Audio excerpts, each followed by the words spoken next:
And he gave me this to read. So, in the pantheon of great late night hosts, there have been legends like Carson and Letterman.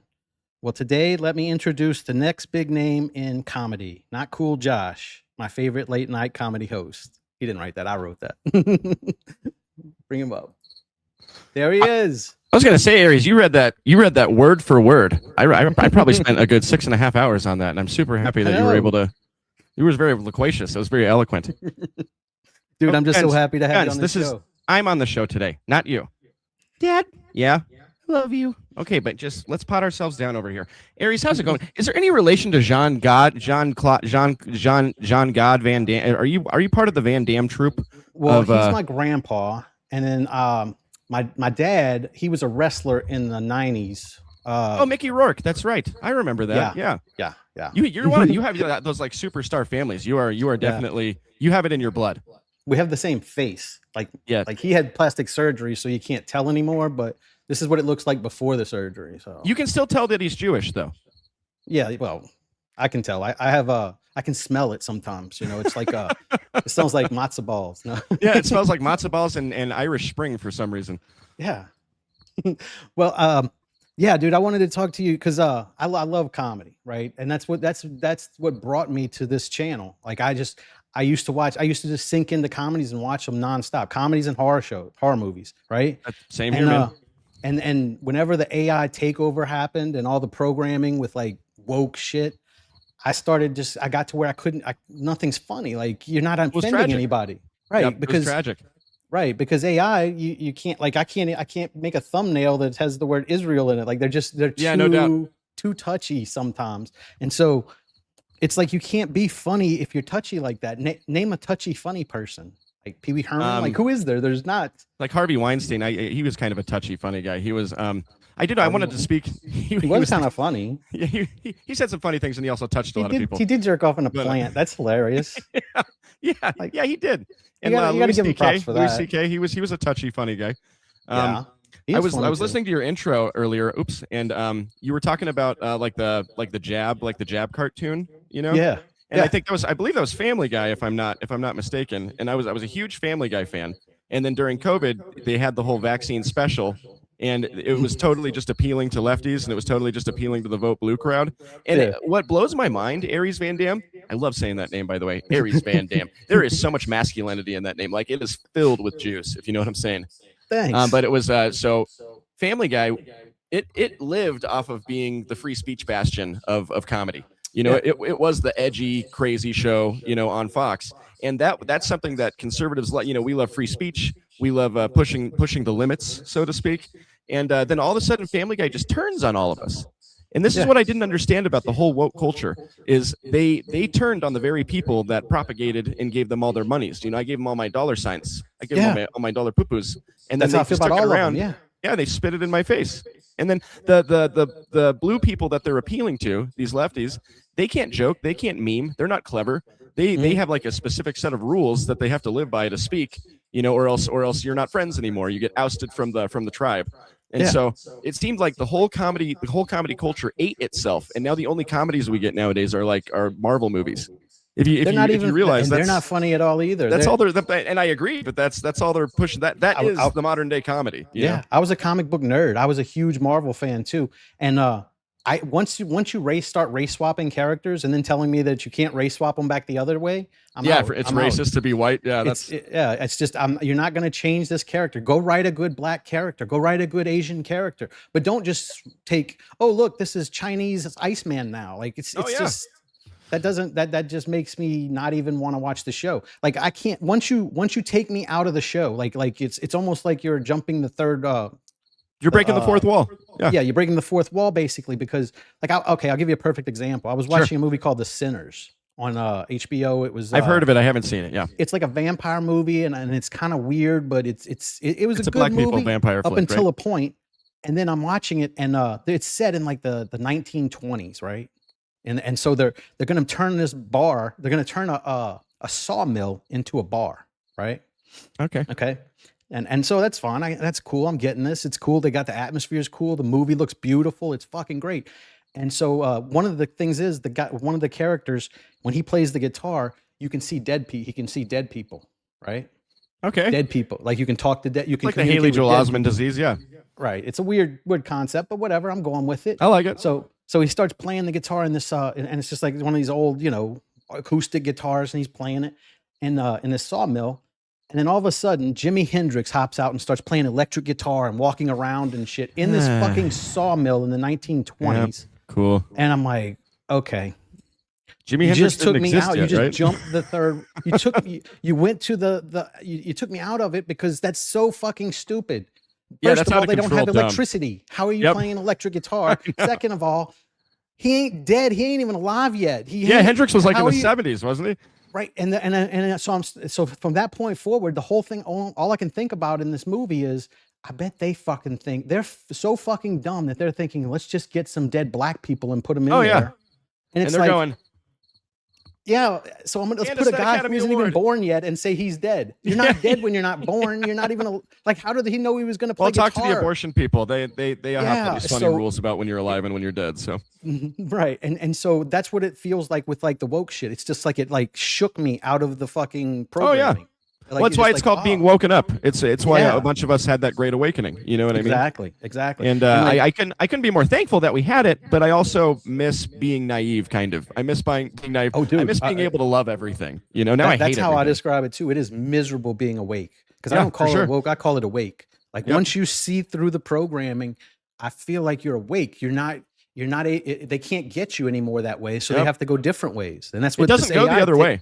It doesn't go the other way. That's what they're doing with AI. AI is the other way because now they know they're not going to get you with that, and they can't like just go and influence every influencer. They're trying, but they can't get to all of us. Well, they failed actually. That's why they're doing the AI thing because they actually failed the culture war. And there's not going to be a big sign on TV that says the culture war died. The culture war failed.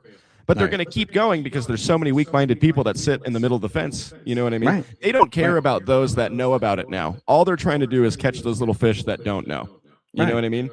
And the thing is, they're censoring things on AI that's like, I can say this on network TV, so why can I not make a thumbnail that has that word on it? Like, like super chats. You can't say the list of things you can't say in super chats is absurd. You know, you have to find different ways to spell things, and you can't say cuck on super chat. Oh my God, I'm broke, so I've never sent a super chat. Like I haven't gotten a paycheck. I know. I've noticed, Aries. I've noticed you've never sent a super chat. I'm just kidding. I'm not even monetized. I'm just kidding. I get monetized tomorrow though. That's cool. I know. Congratulations We're back, on baby. that. I got a copyright strike last year. 15,000 subscribers, dude. I would have thought you'd have been monetized months ago. I was, and then I got a copyright strike. I used to do First Amendment audit stuff before I did the late night comedy show. And I don't know, I appealed it. I don't know what happened with it, but it still went through. And then all of a sudden, I was shadow banned. My channel just died. It just died. Dude, I am so shadow banned. Like right now, we have four viewers right now, right? Aries, I remember. I was going to say something. I didn't want to be rude, and because your content is amazing. And I remember back in the day, you'd have some fucking people, bro. You know what I mean? Dude, and I go at 11 in the morning, so I know I'm not going to get a lot anyway because a lot of people are at work. But this is the time, you know. Right, but this is the time that I have where I feel creative to talk about these things, and so when I try and do it at night, I'm kind of tireder, and it didn't have the same energy, so I had to move it back to days. I eventually want to do a later night one, like around like leading into you and Kewl Vic, but it's man, I'm just so drained by that time. I don't creatively feel like talking the same way because I've never done this kind of thing in my life. Like I was working for the railroad when I got hit by the train, and I just decided. You got hit by a train, dude? Yeah. That's my whole backstory. I was. Whoa! I do not know how I missed that. Yeah, I did not know that. That's wild, bro. Yeah, it broke two in my spine, and crushed all the ribs on my left side. Jesus Christ, man. Dude, God bless. I'm so happy you're here, bro. That's intense. Thing. I'm in such better shape than I was then. Like I'm literally like a different person than I was then. I feel like you'd have to be a completely different person after getting hit by a fucking train. It just made me focus on things. Yeah, I fixed everything. And when I got on marijuana, that's why I can't work in law enforcement or do any of those jobs anymore. Can't be a cop anymore. I was a cop for 15 years too. I really wanted to be a cop, if you can believe it. I wanted to. I was on my list, but because I used to grow weed, I live in Colorado, and I used to be a farmer. You can't do That's the any same of that thing stuff. stopping me. I Yep. can't do it because I take weed now. Yeah, for sure, So, man. Well, but I hey, don't have there's to nothing take wrong pain with it. pills this way, so it's better for me. I feel Stay away just from taking a opiates. gummy bear before bed, and I don't have to take be all like a zombie all day on pain Yeah. pills. It was much better for me because I You take know, some methylene blue, and the fucking weed is gone. It just yeah, knocks it out. I fully support. I used to be an opiate addict. I used to be a fentanyl addict. Yeah. And I had 6 years ago, actually, I had to go to rehab, and I've been clean ever since from the opiates, and I still voluntarily take urinary analysis tests every week just to keep myself accountable. You know what I mean? Yeah. And so it's nasty, dastardly stuff, and it's one of those things where before you know it, you're taking it all the time. You're taking it just to be normal. You know what I mean? Dude. So good on you for just recognizing that early and figuring out. I got an up to alternative route. that too. They were going to put me on the fentanyl patches, and Oh, I didn't want yep. to really go to that. So that was the Good for last you. step. So whenever they got up to fentanyl patches, I was like, I'm going to try something different. And I got on marijuana, and I'm not even joking. I just quit it one day. I quit marijuana. I quit alcohol. I quit tobacco. Like this is nicotine, but it's not tobacco. I got off of caffeine. I don't even drink caffeine, just milk and water. I'm a big caffeine guy. I God bless you, Aries Van Dam, because I No, but I you're missing it though. If you really like that feeling, dude, Yeah. get off of it, and then just when you do take it, like say like for special occasions, dude, it is like, whoo, it's like it's like a drug at that It point. just It's jazzes like, you. Well, it is. I mean, yeah, if I go drink a technically it coffee is. right now, the rest of the day is a blur. It's just you're just buzzing like a bee for the rest of the day. Oh yeah, That would be It's so the funny to best. watch Aries Van Dam like in Fast Forward, like cleaning his house after drinking coffee. Yeah. It's not meth, officer. It's he drinks some Folgers. That's But yeah, what it's- I feel like the weed, what it did for me is whenever I used to do it when I was a kid, you always get paranoid and scared cops were gonna get you. Well, now I know it's Yeah. legal. So what it did is made me focus on, like, I would worry about all the things I needed to fix. So Yeah. just the next day I'd wake up and fix them, and it was that But simple. honestly, it has this this positive thing that sorry, I'm getting a phone call, but it has this thing where it kind of gives you like not only the outward giggles but the inward giggles. It's Yeah. always been hard for me to explain, but like when you hit it for the first part of the day, for the very first part of the day, you're just kind of like cool, like things kind of melt away. Things are Yeah. okay. You know what I Yeah. mean? You can tackle the day. And I'm not saying that as like as how other drugs are, where you get numb and you forget about it. I mean, this is just it's just a mood lifter overall. You know what I mean? I'm sure you know what I'm talking about. It's always hard to describe. It's not, to me, it's not even on the same caliber as alcohol. Like to me, if you were No, gonna, not if at you were gonna all. look at things to get rid of in the society, alcohol would go 100 like hours before you even get down Alcohol, to meth, weed. and opioids, or alcohol stimulants and opioids. You know what I mean? Yeah. Synthetic stimulants, not coffee, obviously, but Yeah, but like, THC is a whole different thing. It's a whole different ballgame. You I- don't take a bunch of THC and then go, hey, let's go drive, friends. Let's go do debauchery. Let's go do crazy activity. Any can't plans get you me could out of the have, you're house. probably not going to do them. You're probably just you're probably just going to sit there. I had this on the table the other night, and I'd already taken my gummy. I had a 19-year-old with a 6-pack who wanted me to come pick her up and hang out with me. Yeah. And I was like, I already took my gummy and it's hitting me. I'm not going. Yeah, And she didn't want to take an I'm Uber, good. so I just stayed home. And you then still had a that great made her night. want to come see me more the next day. Yep. So it was perfect. But dude, that's the other thing that got me into this is just how crazy the world got, especially focusing on women. Like I started trying to date again. I'd been celibate for a decade trying to raise my daughter. And, Yeah, sure. So I started trying to date again after I lost all the weight. Because when you start losing weight, that's why you want to lose weight, is to date, right? Yeah, So sure. I And that even rhymes. dude, they just couldn't. I can't even describe to you how crazy the women I've encountered. That's why the first videos I made were dating horror stories, where I would just make fun of these fucking awful dates that I would have, or encounters with these women, and Yeah. just some of the awful. Hey, it's good content. Dude, but nobody watches them. It's like they're basically just for my friends. My friends love them, but like nobody knows me, so they're not gonna go and watch dating horror stories from some guy I never heard of. But they should, because Aries, you're the kind of guy where you can learn a lot from. You have that voice. You're easy listening. You know what I mean? And I the way that you appreciate that, man. describe I things, really the way do. that you put information out, the way you disseminate, and is very good. Is very I very try good. to do it in the funniest way possible. I just try and think of like what would be the thing that's going to make everybody laugh, and then I don't even succeed. think about if anybody's going to get mad. That's the issue. I don't really think about if people are going to get mad. So Oh yeah, I always go too far. That's my issue. me too. So, me so too. if I'm not just a little conscious, if I don't have that analytical hum, I always go a step too far. Like I was going to make an inseminate joke after I said what I said about you disseminating, and I thought, you know what? Let's not say inseminate on his show. He doesn't need to hear the word inseminate on his show. His fans don't have to hear the word inseminate on his show. I'm a single guy. I love hearing that word. For sure. Well, give me a joke here. So, do you have like one of those, like a knock joke or or a setup punchline joke? Do you have like a famous fail-safe backup joke? I'm the worst comedian ever. I don't have any of that. Like I just say crazy shit. Like I've never even really thought about it. Like I usually just say whatever pops into my head at the moment. That's why I don't even know how I'm gonna fit into YouTube, because like the things I good. That's why I do reaction videos, because I can really riff off of shit I'm seeing. Yeah, but just to sit down and like. Solid. Yeah, I can't. I even streaming, like I got stuck on the Andrew versus Candace thing the other day, because they had those big long breaks in the middle. They would what have was like up these, with that, man? What was up? I don't know. That? They were supposed to have more ads, I think, and they just didn't. But those big long breaks. Wild.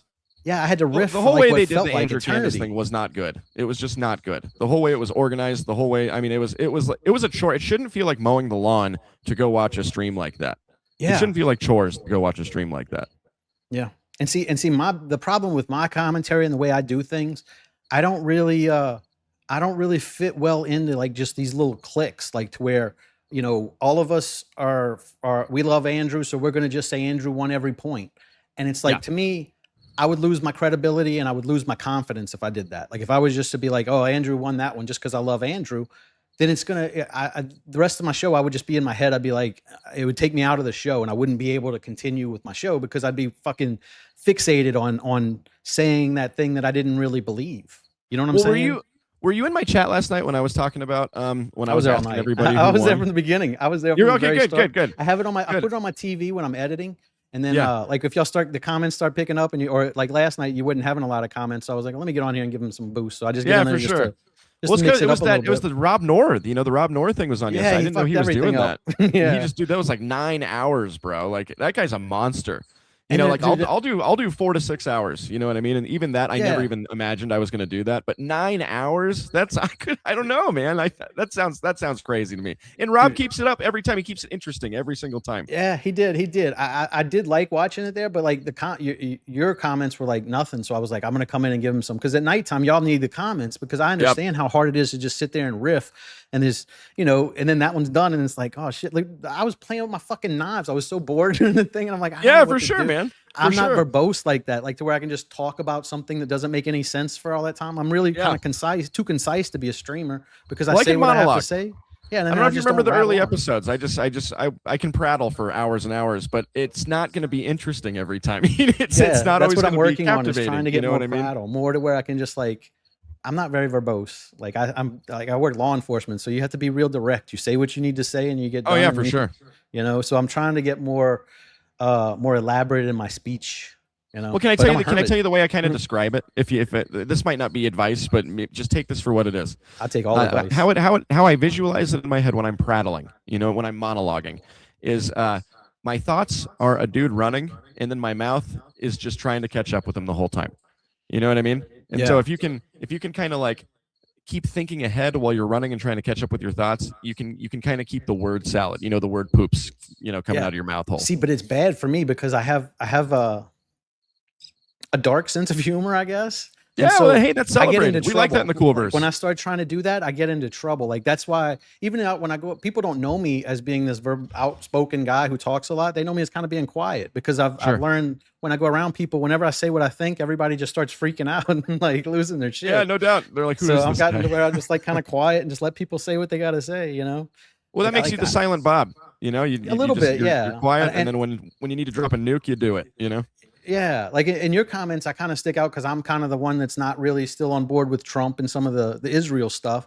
But I mean, I still love America. I'm still conservative. I just, I think we need to get that addressed, because before we end up giving the entire country to Israel, because we're about to merge our militaries, and to me, that's a very serious step there. It should never get to that level where we're even worried about that.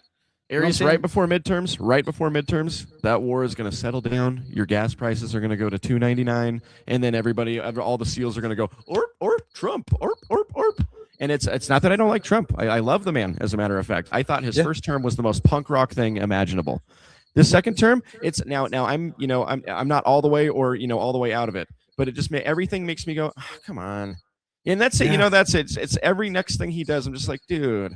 And dude, that's the thing. When you're a populist president and you're going against what the popular opinion is, then you're not going to be successful. It's like even silly to even ask, like some of the guys who are saying, well, what about Vance? It's like, man, you're silly to even think you're going to get somebody from the same administration that was a populist president who just went against the popular opinion. Like that's the whole point of having a populist. He does what we want, not he does what Israel wants. Like everybody's of the people for the people. You know what I mean? They're done with that administration. Guy.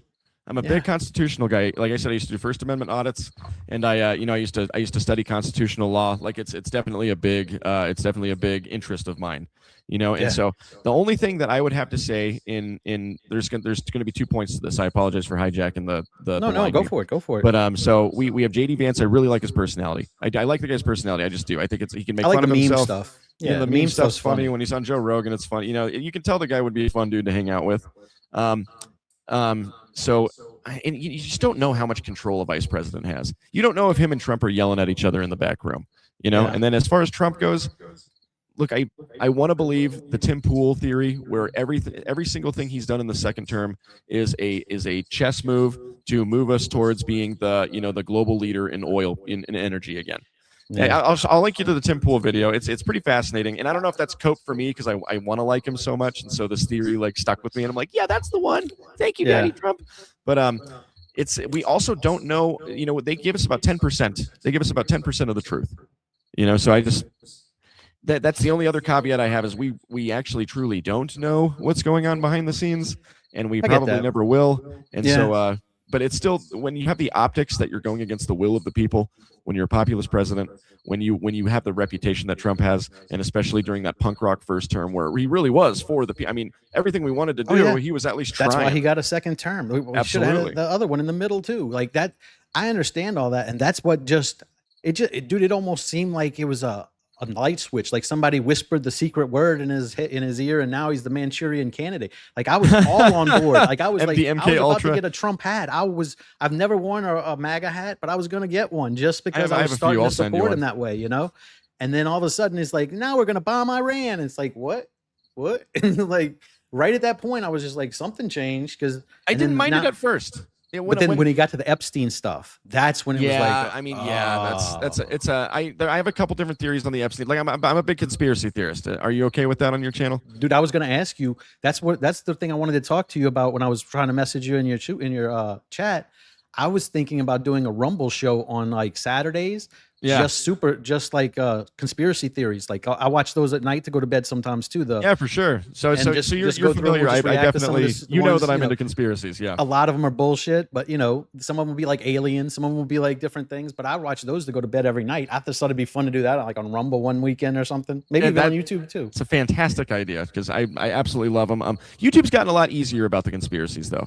Yeah. They don't shut you down so quickly for them nowadays. You know, like I did a whole monologue on how I think COVID was ushered in for the very simple task of removing Trump as president. You know, and there were receipts and there were different pieces of evidence that I'll say this: they've shifted because the ones about it, you know, the people.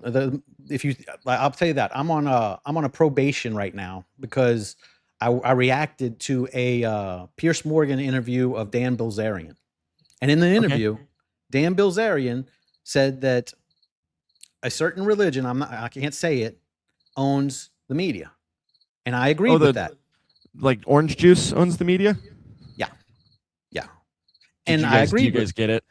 Orange. Okay, you got it. Okay, they got it. Yeah, we're talking to children. We got to act like children. Not grape juice, orange juice. Grape juice is a little different. I hate having to change the way I say words. It's so childish.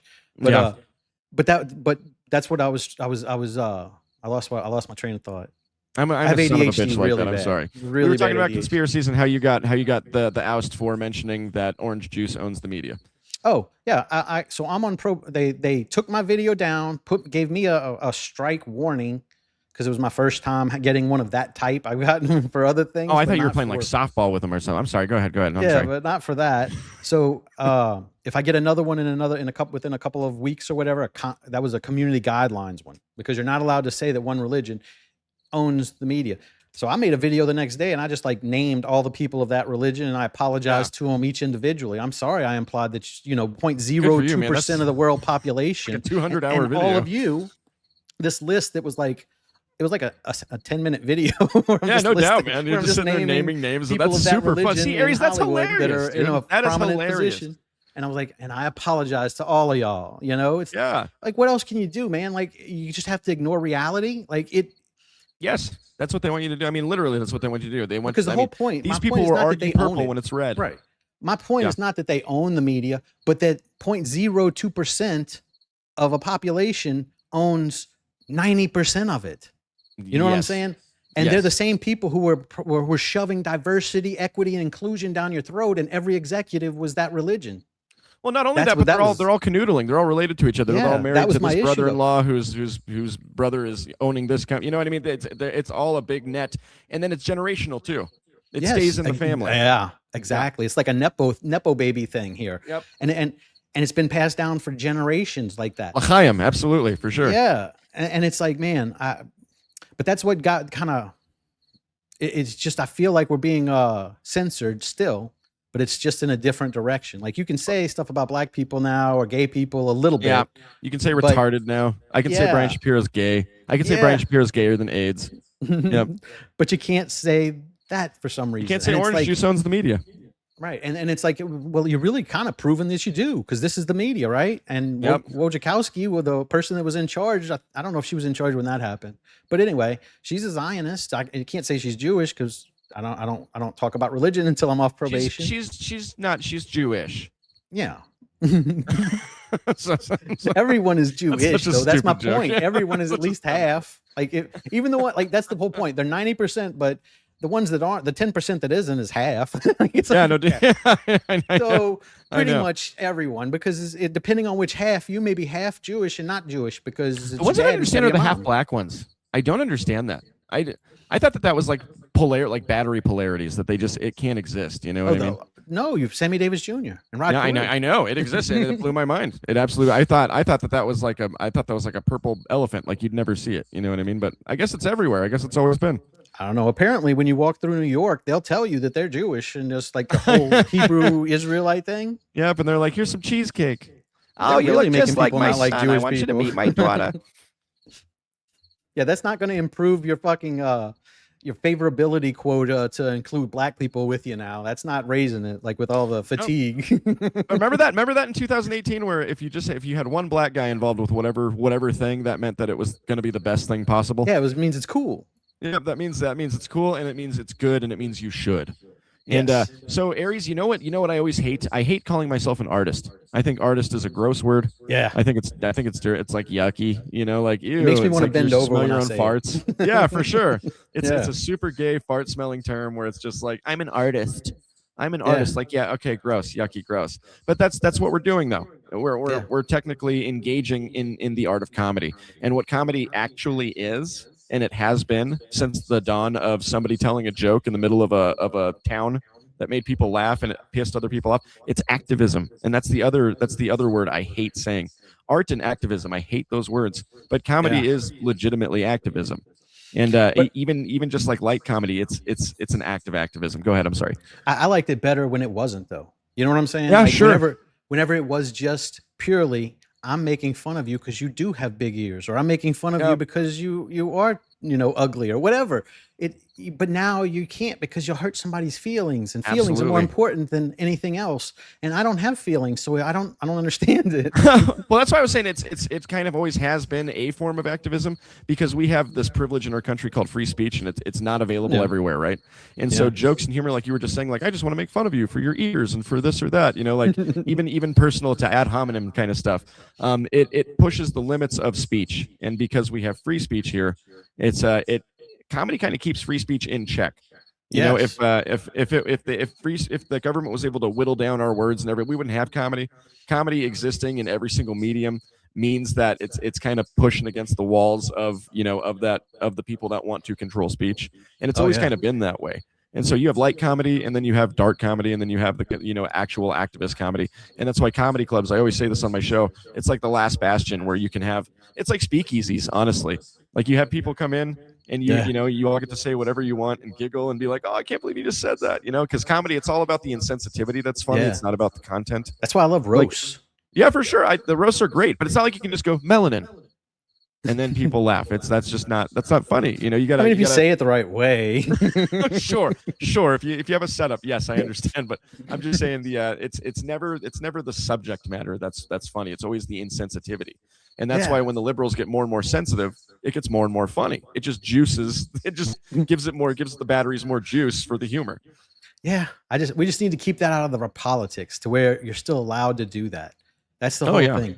Like, I just wish comedy did a better job of pushing back, because it kind of felt like for a while there they just kind of went along with it, especially on late the pendulum night. swings. The pendulum swings, and you're seeing, like everybody in Austin, Texas, right now, and like the whole Kill Tony crew, and the Joe Rogans and all. Like there is a big resurgence and renaissance for comedy right now, and being able to say and do whatever you want with the Shane Gillis stuff.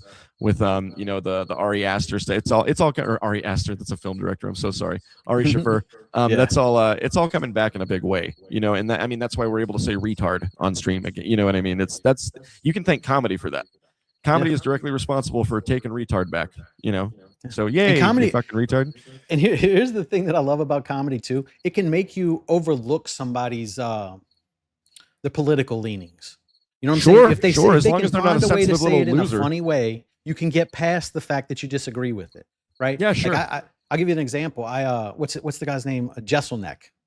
Like I found out recently that he is a liberal. Like I didn't know he was liberal, because his comedy is about it's some so dark shit. Yeah. And I was like, he makes me laugh. And when I found out he was a liberal, I'm like, I guess he gets a pass, because he does make me laugh. I'll still watch his comedy specials, even knowing that.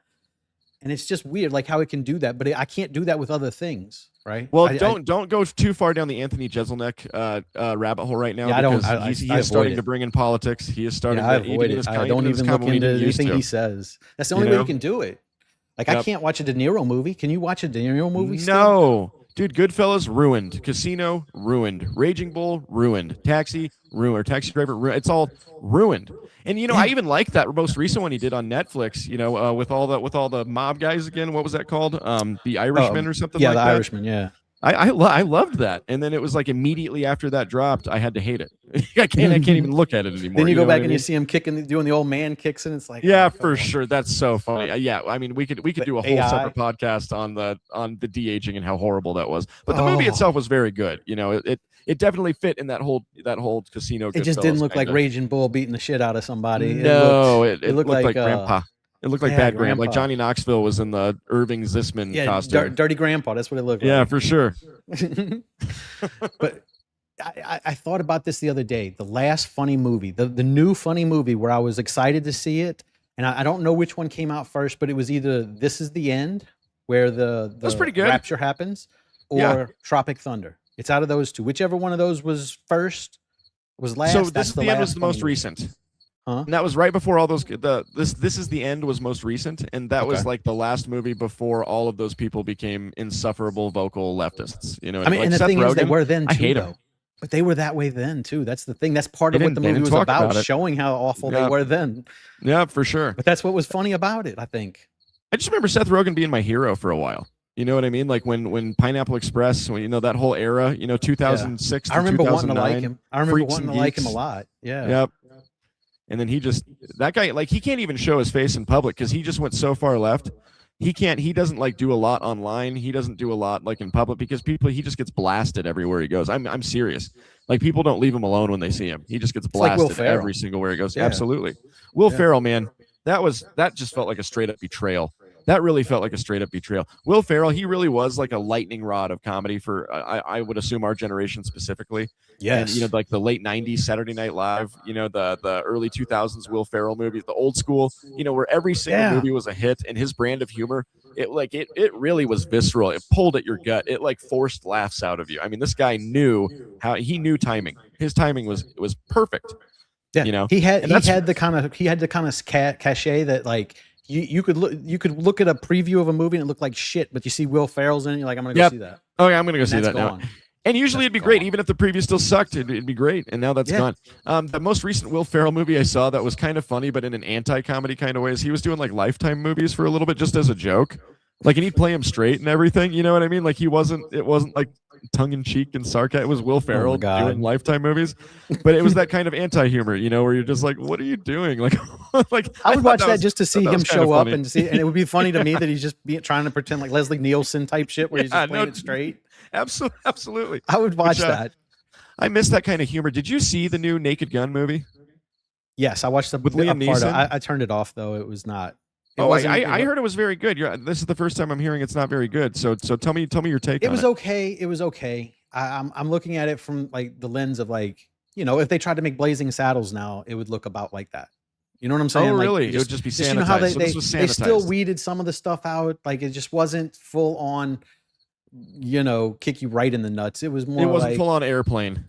It wasn't full on Airplane, but it was okay. It was probably one of the better comedies I've seen in a couple of years. Well, it got rave reviews from both from both left and right publications in a couple of years. Yeah, I guess when it's the only comedy movie that comes out, name something to compare it to. It's like it's the best and worst comedy of the past 10 years.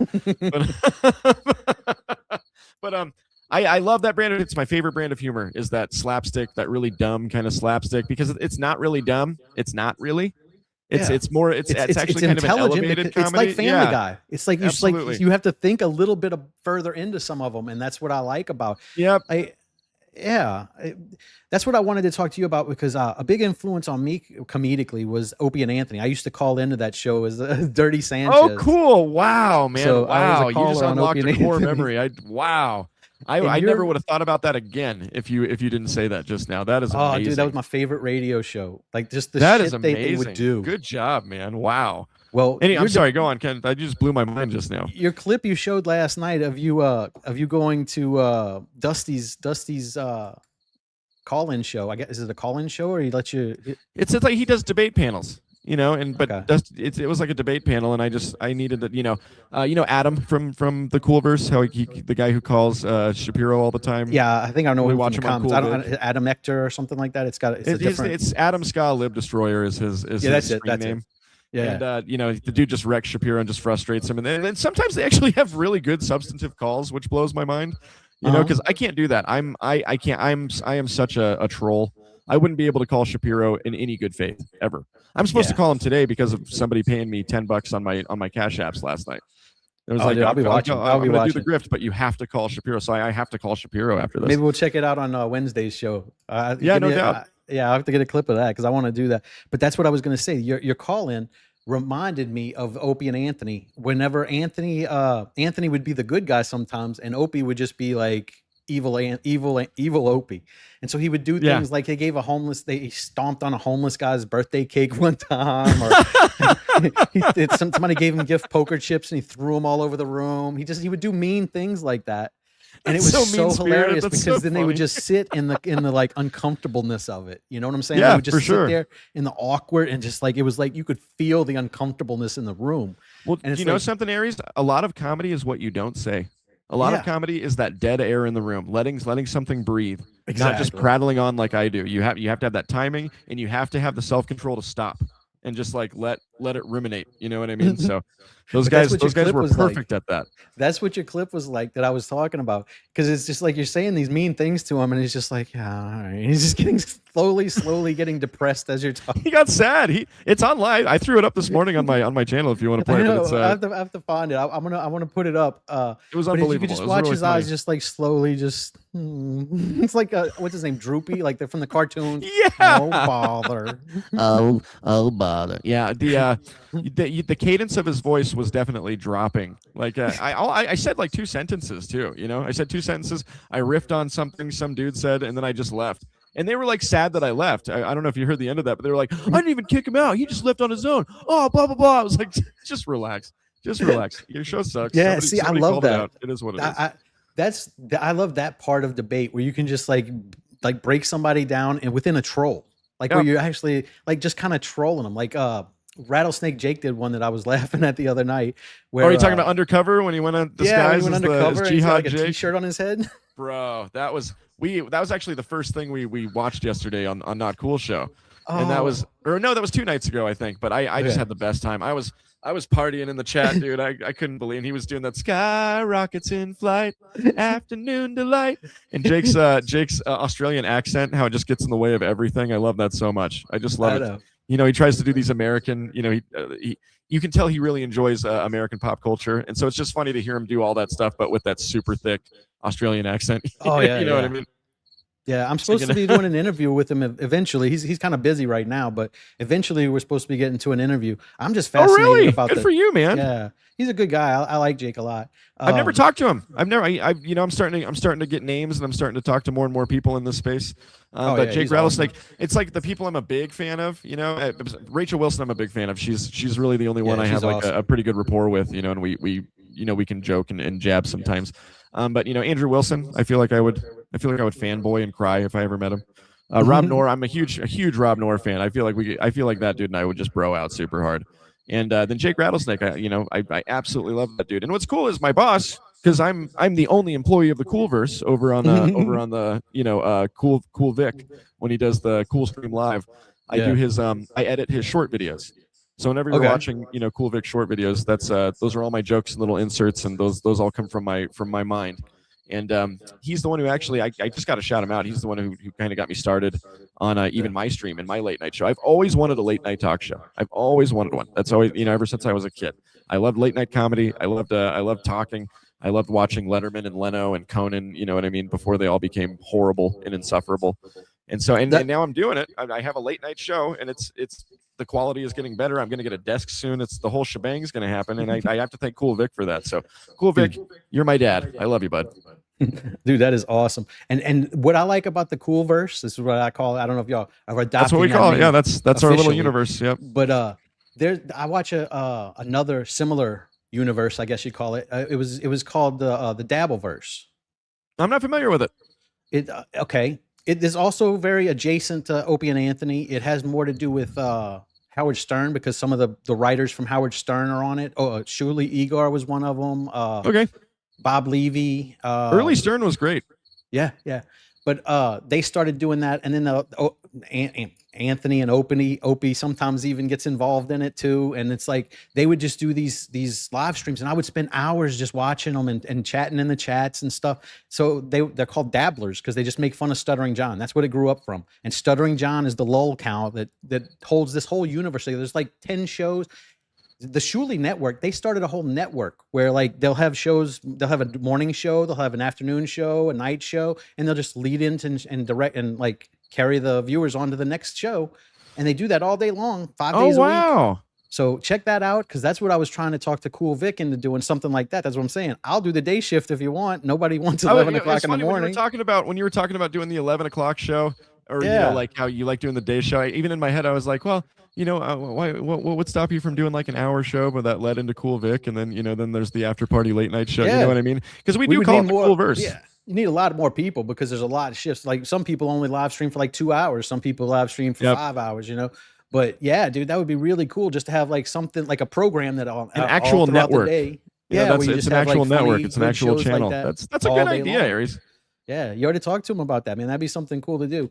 But that Brian Shapiro is like y'all's Stuttering John. That's how I'm looking I was about at this. to say that. Yep. Yeah, it's like he's so just Stuttering John is Brian Shapiro our Stuttering John? Yes, he is. Yes, absolutely. They do other lolcows too. Like they have other ones that they'll make fun of and stuff. But they always come back to they'll do Corey Feldman for a day or whatever. But they always come back to Stuttering John. That's where the money is, because that's where their he bread does and a butter live is. stream too. He gives them content every day, and Brian gives it to y'all, like where he's got his show every day. Brian have can't like stop.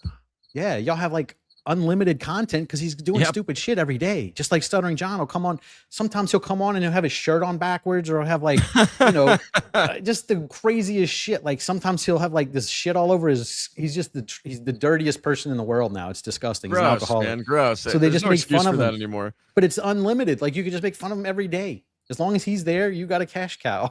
Yeah, well, when those cash cows that we have, when we have those lol cows and they make it so easy every single day, Brian Shapiro can't go 3 sentences without contradicting something he said 3 sentences ago.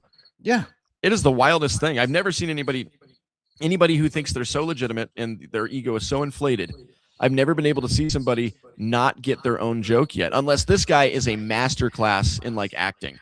This guy might be pulling the wool over us, and my mind would be blown if one day he was like, "I knew what I was doing the whole time, you mushroom gobbler." You know what I mean?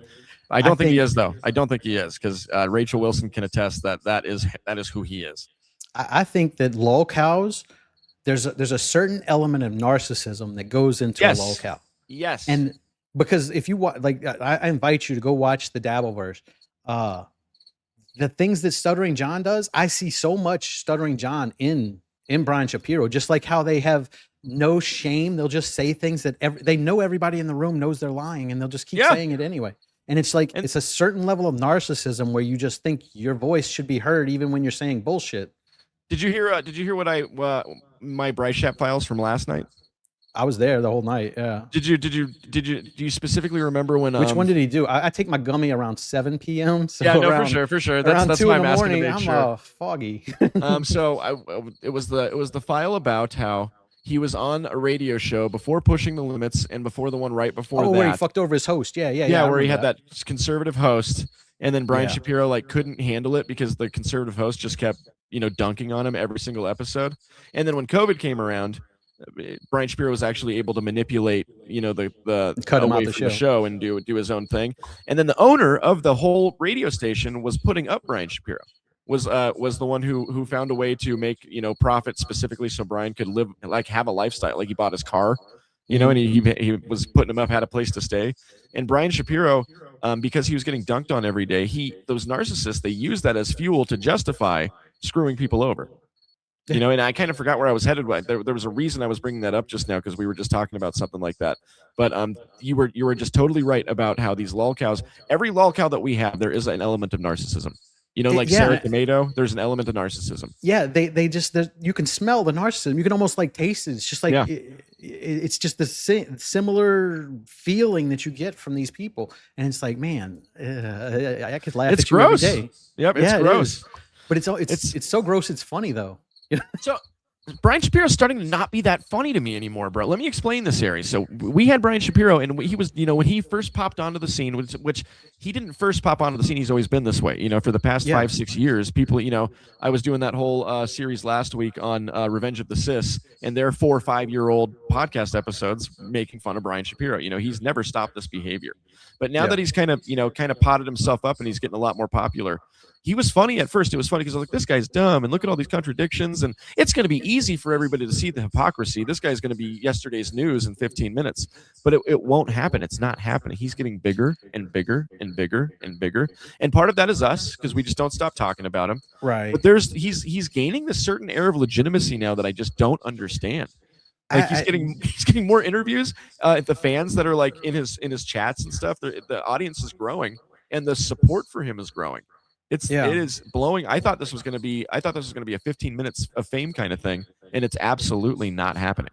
Right. Well, that's because you still have faith in humanity. I don't. I know people are stupid.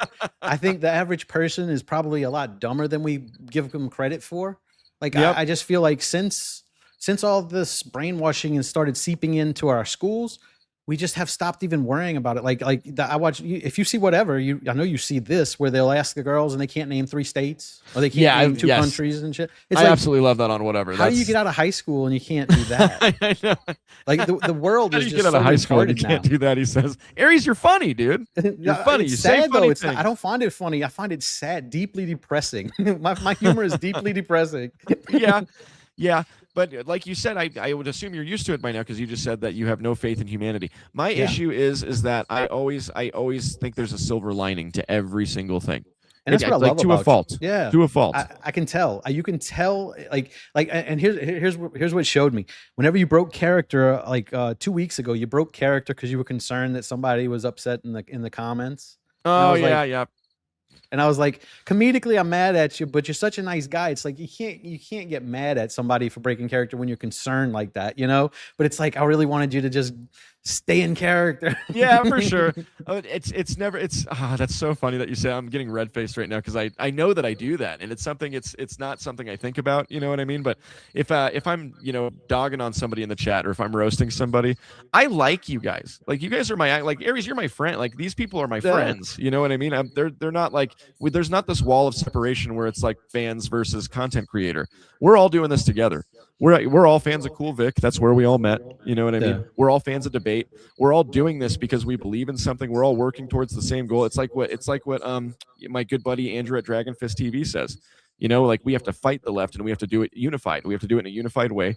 And so to me, this isn't like I'm a late night talk show host and I have fans now. You know what I mean? It's not like that. We're all in this together. So if I'm roasting somebody on there, and I can actually tell, their reaction is starting to be like, okay, bro, okay, or they look like they're taking it a certain particular way. I want our team to know that we're still all in it. We're supportive. But that's the breaking character thing, to make sure that I'm not being mean to somebody who might be overly sensitive. That gives me the optics of being overly sensitive, and that's also not a great thing. You know what I mean? To break character in terms of sensitivity while I'm running a comedy show. So it's funny you call that out. I can be conscious of that now. What I mean? The whole thing is that it's really hilarious whenever you are whenever, you know what I'm saying? It's just a funny reaction to not care if somebody is in harm. You know what I'm saying? Or somebody's hurting. It's really funny to just be like, whatever. You know what I'm saying? Just the humor of that. It's the insensitivity. Funnier. It's funnier than being like, are you okay? It's just a funnier thing, So that's why I wanted you to stay in character. But you can't get mad at somebody for like having a heart. I appreciate that, because I think a lot of people don't have heart, and that's why I don't have faith in the world. So did it come across endearing? Did it have that endearing quality rather than that pathetic quality? Okay, good. Yeah, so it wasn't like, it didn't ruin anything. It was just like, oh man, I wanted him to go for it here. And you know what, Aries, next time I will. Sense of humor. I find when I call funny. Shapiro, I'll do that for you, and I'll bring the darkness on that one for sure. Darkness. Save it for Shapiro today. Yeah, absolutely. But yeah, dude, I wanted to do an interview with you, but I didn't have anything written for an interview. But I was like, I don't really think I'd even need to, because like comedy and stuff like this is something that I just find deeply personal to me, because it's like it is a big part of the world going crazy. Like I'm convinced that we're possibly in the apocalypse, just because I don't think people would even notice. They're so in the matrix. Like my friends don't know anything about politics. They don't even really know about the war or anything. They're just so involved in being programmed that they might be right. Yeah. You might be. I mean, as far as if you read the book of Revelation, I am a Christian. I praise God, right? Mm-hmm. If you look at the book of Revelation, there's a lot of prophetic things that are happening that line up with end times prophecy. The rise of the Antichrist, the rise of Islam is if you compare Islam to all the Antichrist prophecy, it's wild how similar what's going on with them and that prophecy is, and also the decay of civilization accelerated through social media. Humans were never meant to have this much information pass through their minds at one time, Aries.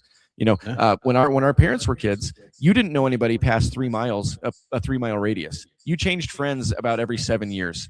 You had more time to breathe. You had more time to absorb everything around you. But that's why the social media stuff and everything that is today is so backwards, is because it's designed to scramble our brains. We're not supposed to take this many images per day. We're not supposed to know this many people. We're not supposed to be keeping up with the Joneses from kindergarten. You know what I mean? It's too much. And whether you want to say you're comparing your life to their life or not, you are. In some way, you're trying to keep up with somebody, or you're sad that you're not doing, better than you should be, or vice versa. And it's all because of the decay of media accelerated by social media. I agree. Yeah. I feel like it goes basically like a quickening. Whenever we got to COVID, I feel like it just quickening all of our mental retardation issues that the world's seeing right now, because people just went like 100 miles an hour towards the craziest thing they could think of. They just had so much time on their hands, alone and isolated from the rest of the world. And I feel like it just made it like if you put a prisoner in solitary for long enough, they'll go crazy. And I feel like that. Absolutely. Happen. Yeah. Like just, I don't know. Because I started trying to date right after I came back. So I just noticed it in the women, but as I talk to men too, it's like the same thing. It's not just women that are crazy.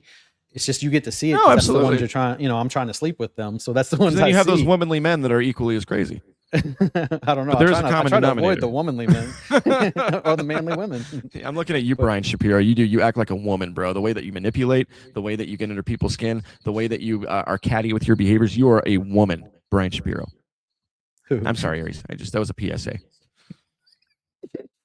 I love it whenever you go after Brian too. The